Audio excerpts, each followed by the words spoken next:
How you going, guys, and welcome back to another video. On this one we're going to be tackling all the prep work of the primer and the existing paint on the Ranger. We're going to prep it all up. I'll be showing you step by step how I like to sand down my primer and get a car ready for paint. Now there's loads of different ways of doing things regarding the prep work, different types of sanding blocks, grits, wet rubbing, dry sanding. There's so many different ways out there. In this video, I plan on showing you my way of getting the primer sanded up to a really good standard so there's no visible scratches in the primer and on the existing paintwork.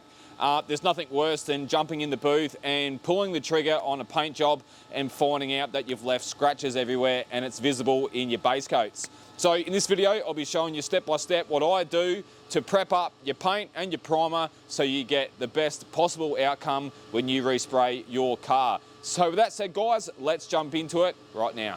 Alrighty guys, so let's talk about what we're going to do regarding the prep work. So I've actually got a good mate of mine, Gavin, over there. So g'day Gav. He's in the dark over there. So I've worked with Gavin for quite a few years in a couple of different panel shops over the years. I've got him in to basically give me a hand to take apart the car. So being a panel beater, he usually does this kind of stuff every day where I don't. So it's easier to get him in to basically do everything. So he's a bloody gun, arguably the best beater in Melbourne. I was waiting for a reaction, didn't get one.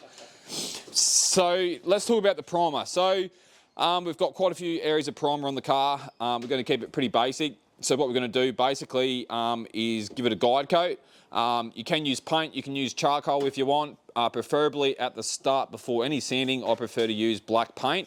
That way it kind of sits on top and when you sand it, you can see what's been sanded and what hasn't. Where with the charcoal, if you were to put it on primer that hasn't been sanded yet, the charcoal's got nothing to sit inside. So usually it sits in scratches. So yeah, we're going to start with 240 guys on the big kit blocks. We're going to block everything down. Once everything's all blocked, we'll then give it a guide coat with the charcoal, then jump onto 400 grit on an orbital sander using a interface pad, and pretty much that's it. So all the scratches out, and then we'll use 400 to do that, and 400 over like the rest of the paintwork. Any chips and scratches that I may have missed when I was putting it in primer. What we're going to do is just feather them out and just 1K multi-connector primer and aerosol over them. And then when I go to paint, I'll just pretty much just wet the whole car and start painting. So yeah, Gavin's making heaps of good progress at the moment, which is really good. It's got all the handles out, etc. So we're going to throw the GoPro on and yeah, we'll start sanding down this primer. Alrighty guys, so what we've got here is the pure black solid base coat in aerosol. This will be suitable for the guide coat. So just going to carefully put a coat on so we don't paint headlights and all the rest of it. So just a quick little dust coat over it, just so we can see what the go is. Just swing past Gav here.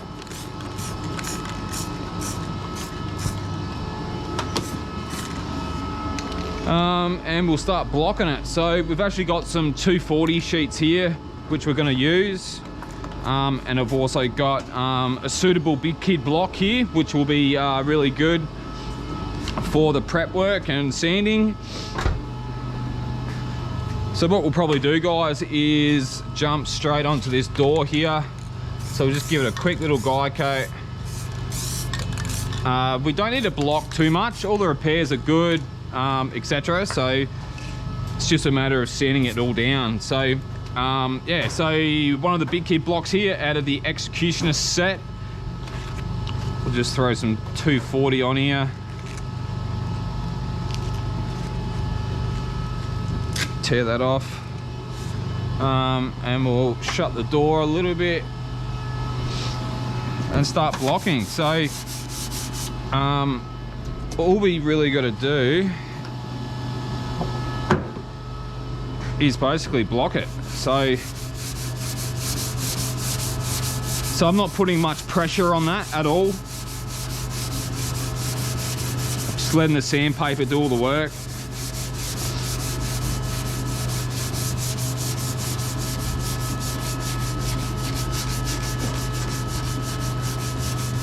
Making sure that I'm sanding the edge of the primer We want to sand a lot of that out so it kind of blends in with the paintwork that's already on the car. You might be thinking, well, how do you know when to stop like sanding? Well, as soon as you've blocked all the orange peel out and it's nice and flat and you've got like a feathered edge right there, that's more than enough to stop. Don't worry about the edges right now. I'll show you your edges and stuff like that later. So yeah, we're gonna keep sanding.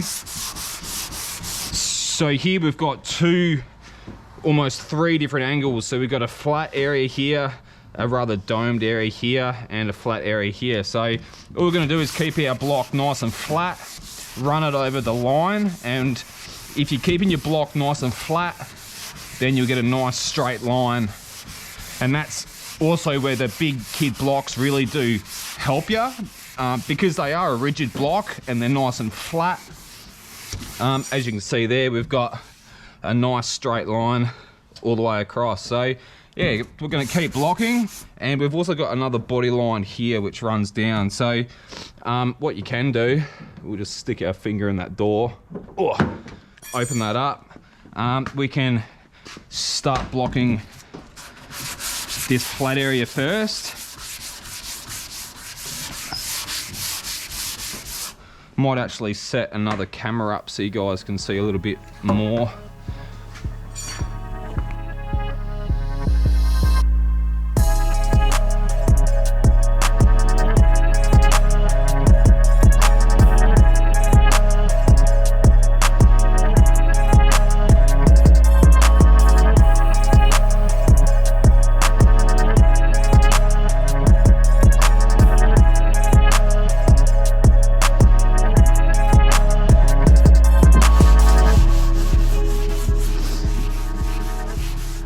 Alright guys, and that's all done, all blocked up. We've got a nice straight line down the bottom, nice straight line up the top here. Let's jump on to maybe the bonnet. We'll wait till the snorkel's off. We might change our sandpaper.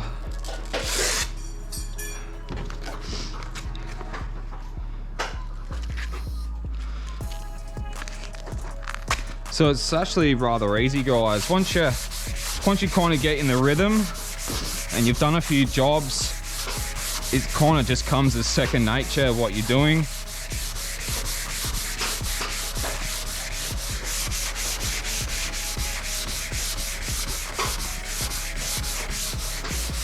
Might have been a little bit more damage on this bonnet than I thought. We've got like a bit of a low section here. The repair was up here, so there must have been maybe a bit of a woof in the panel, which we're picking up. Now, if you were to use an orbital sander over that, you would have missed that. That's where the big key blocks like really come in, because they're so rigid and flat. It kind of really highlights where all those imperfections are on the panel.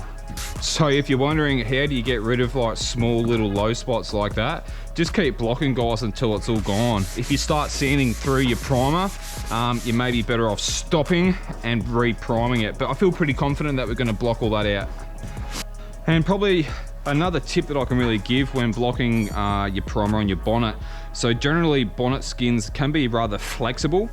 So if you can like reduce on the amount of pressure you're putting on the block, you'll get a much straighter panel too once you block it. So pretty much just put the block on, put a little bit of pressure just by holding it, and just block it.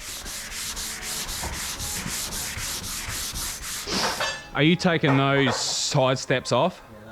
You taking just the plate off, or you taking the brackets? Oh yeah, cool. I'm thinking about leaving them off and getting actual like roll bars made, like actual rocks sliders put on, which will make it look a little bit higher than what it actually is as well. All right guys, so we've blocked like the flat areas, we've got nice sharp lines. Now, we've got like a bit of a curved area of the panel now, and obviously a flat block is not going to get in a curve and sand everything like properly. So this is where having a multitude of different blocks can help you, although it does fill up your toolbox pretty fast when you do have a lot. Now we've got a tubular Durablock here. I actually cut it in half, and I actually used the other section for the wheel arches on the XB coupe that I've done the resto on. So this is really handy for getting down in those kind of curved areas of the panel. And you don't want to like block it straight without twisting the block either. So you want to obviously sand backwards and forwards, but also twist at the same time. That will stop you getting ridges in your panel. So we've also got another one here. You learning something over there, Gav? Oh, yeah, I've heard it all before. So another really good block is like the teardrop DuraBlock. Now you can use these wet or dry.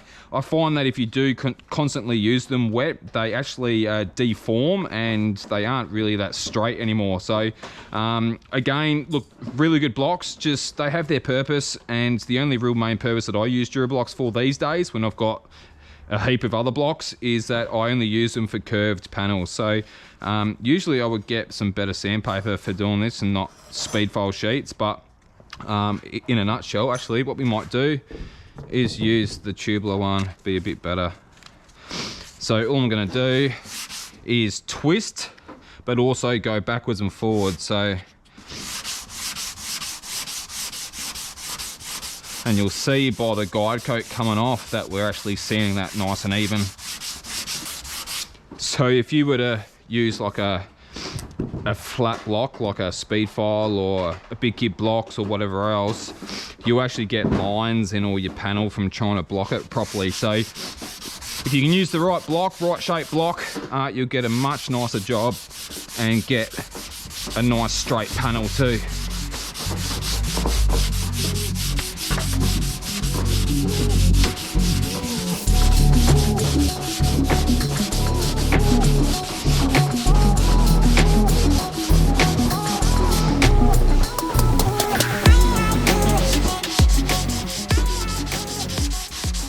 So we've got a tiny bit of a run there on that line, which is a bit of a letdown sort of, but being in the primer, you can always block it out like we've just done there. The line on it is pretty sharp, or it's kind of faint up here, and it gets sharper through the middle and then goes back flat again. So here, you can pretty much just block straight over the top of that line. Don't sand too much or else you'll sand through the primer pretty quick, but and that's it, guys. That's how you sand down your curved panels with the DuraBlock. So you'll see that we've still got guide coat over our body line. We'll actually go around by hand with 800 wet around all the body lines. That way we don't sand through the primer. All right, guys, so we've used the big kit blocks on all the flat areas here and down the bottom, except for that lower bit there. Just want to show you another example where the DuraBlocks really come in like to help you. And on the shape of this Ranger, it's kind of flat through here, but then it's got like a concave curved here as well. So again, DuraBlocks to save the day.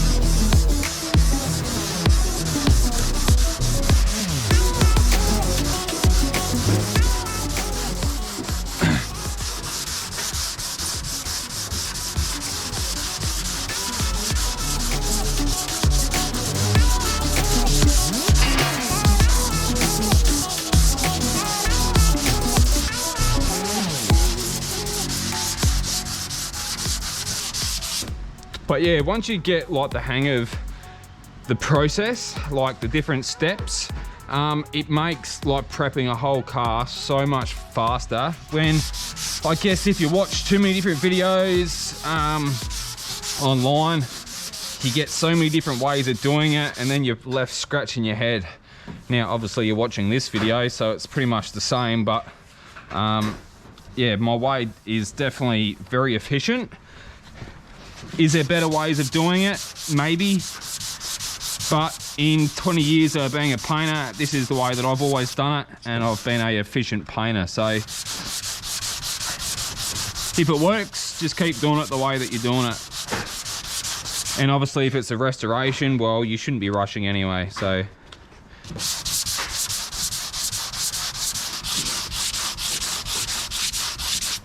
Another bit of a tip is if you're worried about sanding through your body lines and making them like more rounded than sharp, what you can do is get some 18mm tape and just run it along your body line, and then when you block, you just block up to that tape edge. Now this line is pretty sharp, so it is pretty easy to stop sanding right at the edge, and you'll be still left with a nice sharp line like that. So that's that area all nicely sanded too.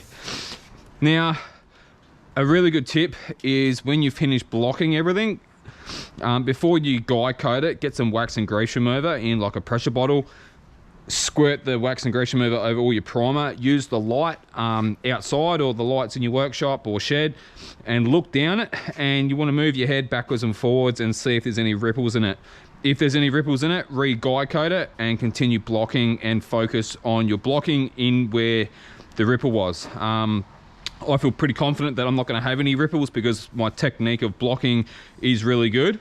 So I'm not going to worry about it. That, and it's just a full drive that I take up the bush. So doesn't overly really matter, but I feel pretty confident that it's all going to look nice.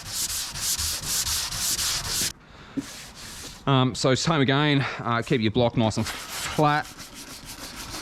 And just block all your primer, get rid of that orange peel. The shape of the panel here is kind of curved, so what we might, and you can see that because there's a high spot and a high spot, so just feeling it now I can feel that there's a bit of a curve there. So what we'll do again to block it all nicely is we'll use the Dura block and some sandpaper, and same technique as like before. So we're sanding backwards and forwards, but we're also twisting the block as well.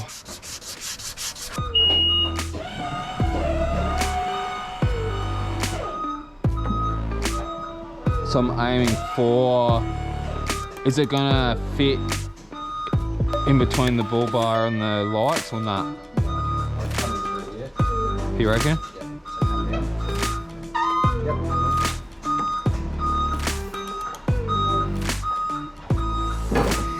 Actually, what I might do, I might back out and just straighten those forks up.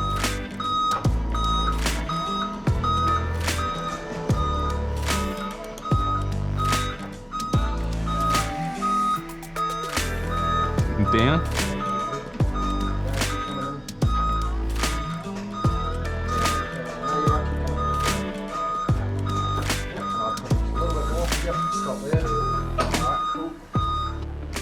Alright guys, so here's the charcoal. So it's real easy. Just go in a circle pattern over it, and you'll see all the charcoal sit in all the scratches.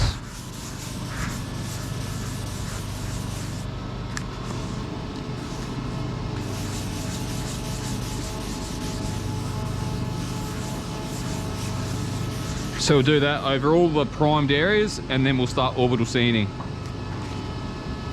Just hooked up the Roops vacuum to the airline. We're going to be testing out the Kovacs 400 grit orbital discs. These will be all linked in the description, and I've also got a discount code for you guys, and that code is on the screen right now. So BogDust10 will get you 10% off your total purchase price at the checkout. So yeah, we'll do a full review videos on this at a later date.